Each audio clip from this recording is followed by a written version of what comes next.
महाराष्ट्रामध्ये ओबीसींचा पॅटर्न हा हरियाणापेक्षा दुपटीनं चालणार आहे. महाराष्ट्रामध्ये सरळ सरळ मराठवाड्यामध्ये ओबीसीनी आपली एकजूट दाखवलेली आहे, ताकद दाखवलेली आहे आणि ही ताकद उद्या तुम्हाला 9-10 वाजताच्या ट्रेनमध्ये बघायला भेटेल.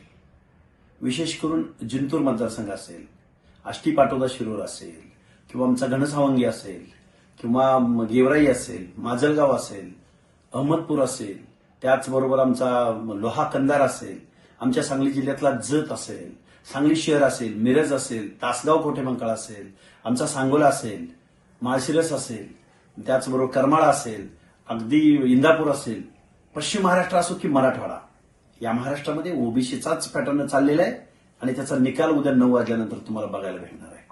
नवीन नवीन माणसं त्यात निवडून येणार आहेत. राजेश टोपेंचा पराभव ठरलेला आहे.